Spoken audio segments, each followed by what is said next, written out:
और अब आइए बात करते हैं एस्ट्रोजन की। तो देखिए एस्ट्रोजन क्या करता है, estrogen inhibit apoptosis in bone forming osteoblast and induces apoptosis in bone resorption osteoclast. तो देखिए एस्ट्रोजन जो होता है ये ऑस्टियोक्लास्ट में ये एपोप्टोसिस को स्टिमुलेट करता है, यानी ऑस्टियोक्लास्ट के नंबर को ये कम कर देगा, और जबकि ऑस्टियोब्लास्ट के नंबर को ये बढ़ा देता है। तो ऑस्टियोब्लास्ट के नंबर को एस्ट्रोजन बढ़ाता है। तो देखिए एस्ट्रोजन यही बताया गया कि inhibit apoptosis in bone forming osteoblast. तो ऑस्टियोब्लास्ट में एपोप्टोसिस को इनहिबिट कर देगा, इस वजह से ऑस्टियोब्लास्ट का नंबर बढ़ जाएगा।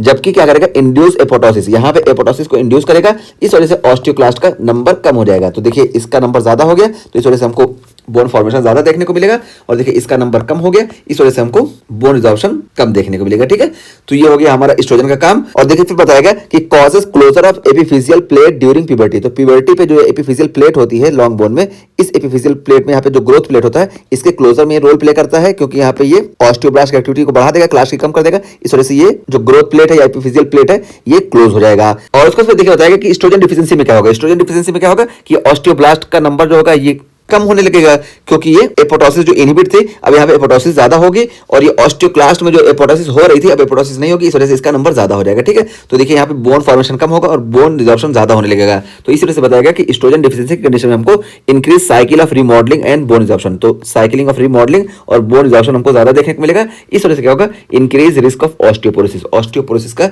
रिस्क ज्यादा देखने को मिलेगा। ठीक है, इसी वजह से जब आप डेक्सा स्कैन करते हैं तो देखिए बोन डेंसिटी जो हम देखते हैं ना, तो ऐसे होती है बोन डेंसिटी ना, 30 ईयर पे पीक पे होती है, फिर उसके बाद फिर घटने लगती है, और ऐसा मेल में होता है। और फीमेल में देखिए बोन डेंसिटी थोड़ी कम होती है, ऐसा होती है 30 ईयर पे पीक पे होती है, फिर घटने लगती है। लेकिन यहाँ पे देखिए मेनोपॉज का सडन ऐसे डिक्रीज देखने को मिलता है। ठीक है, तो सडन डिक्रीज ऐसे देखने को मिलता है, और ये इसी एस्ट्रोजन की कमी की वजह से देखने को मिलता है। ठीक है, तो ये एस्ट्रोजन का यहाँ पे रोल हो गया। और एस्ट्रोजन कम क्यों होता है, देखिए यहाँ पे बता दिया, चाहे किसी सर्जिकल प्रोसीजर की वजह से कम हो जाए, जैसे ओवरी का हम रिमूवल कर दे रहे हैं तो एस्ट्रोजन कम हो जाए, इसी तरीके से पोस्ट मेनोपॉजल कंडीशन यहाँ पे भी हमको एस्ट्रोजन कम देखने को मिलता है। अभी हम बताए ना ये ग्राफ वाला। ठीक है, तो ये हमारा ये पूरा बोन रिमॉडलिंग का टॉपिक कंप्लीट हो गया। ठीक है, तो सेल बायोलॉजी ऑफ बोन ये हम पूरा बता दिए। ऑस्टियोब्लास्ट ऑस्टियोक्लास्ट डिटेल में बता दिए यहाँ पे कि ऑस्टियोब्लास्ट जो होता है ये बोन का फॉर्मेशन करता है, और यहाँ पे ये बोन का फॉर्मेशन में दो मैकेनिज्म इस्तेमाल करता है, एक कोलेजन सिंथेसिस कराता है और दूसरा क्या करता है, एएलपी के जरिए ये बोन का मिनरलाइजेशन कराता है।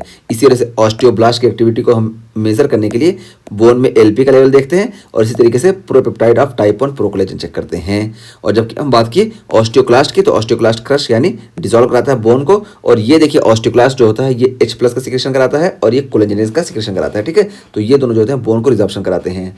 तो ये हो गया, तो पता चला ऑस्टियोक्लास्ट ये होता है एसिडिक एनवायरनमेंट में काम करता है, जबकि ऑस्टियोब्लास्ट ये अल्कलाइन एनवायरनमेंट में काम करता है। और ऑस्टियोक्लास्ट में देखिए यहाँ पे रैंक रिसेप्टर प्रेजेंट होता है, और ये रैंक रिसेप्टर रैंक लाइगेंड से स्टिमुलेट होता है, और ये रैंक लाइगेंड ये एक्सप्रेस होता है ऑस्टियोब्लास्ट पे। ठीक है, तो ये चीज हो गई।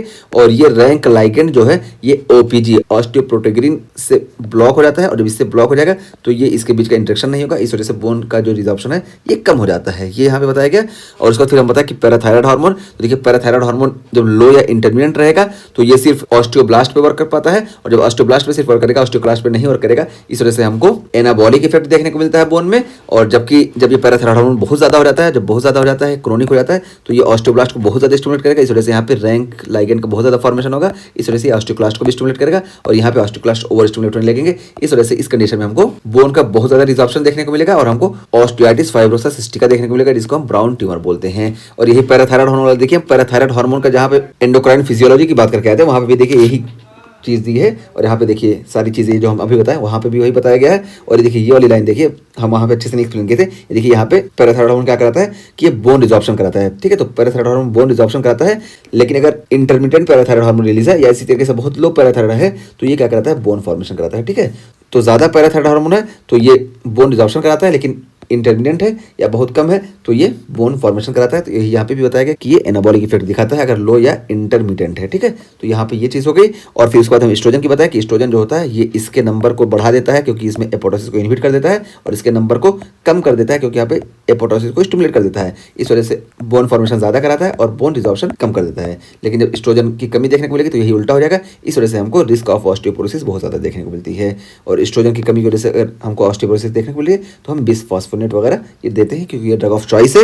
और यहाँ पे हम बैंक का एग्जांपल लेके चले कि ये सेविंग अकाउंट की तरह होता है। ठीक है, तो सेविंग अकाउंट का एग्जांपल हम क्यों लेके चले, क्योंकि देखिए जब ये ऑस्टियोब्लास्ट बहुत ज्यादा वर्क करने लगेगा ना तो हमारे पास एक डिजीज होती है जिसको हम बोलते हैं ऑस्टियोपेट्रोसिस। तो ऑस्टियोपेट्रोसिस में क्या होता है, ये ऑस्टियोक्लास्ट काम नहीं कर पाता है, सिर्फ ऑस्टियोब्लास्ट काम करता है। इस वजह से यहाँ पे सिर्फ क्या होता है, बोन का फॉर्मेशन होता है, बोन का रिजॉर्प्शन नहीं होता है, और इसको हम ऑस्टियोपेट्रोसिस बोलते हैं। और इसमें क्या होता है कि जो बोन की ये मेडुलरी कैविटी है ये सब फिल हो जाती है, ठीक है। तो यहाँ पे देखिए ये हुआ ना, हम बता कि बैंक की तरह की, मतलब बहुत ज़्यादा भी नहीं होना चाहिए, सब एकदम नॉर्मल लिमिट में होना चाहिए। और इसी तरीके से ऑस्टियाइटिस डिफॉर्मेंस है, या जिसको हम पेजेट्स डिसीज बोलते हैं। तो इसमें भी क्या होता है कि शुरू में हमारी ऑस्टियोक्लास्ट ज़्यादा एक्टिवेट होते हैं, बाद में ये बीच वाली फेस आती है, फिर बाद में ऑस्टियोब्लास्ट ज़्यादा एक्टिवेट होने लगते हैं। जब ऑस्टियोब्लास्ट ज़्यादा एक्टिवेट होगा तो यहाँ पे भी क्या होगा कि बोन का फॉर्मेशन बहुत ज़्यादा होने लगता है, और ये भी नुकसानदेह होता है, ठीक है। तो इसी वजह से होता है कि सेविंग अकाउंट वाला हिसाब है कि ज़्यादा होगा तब भी नुकसानदेह है।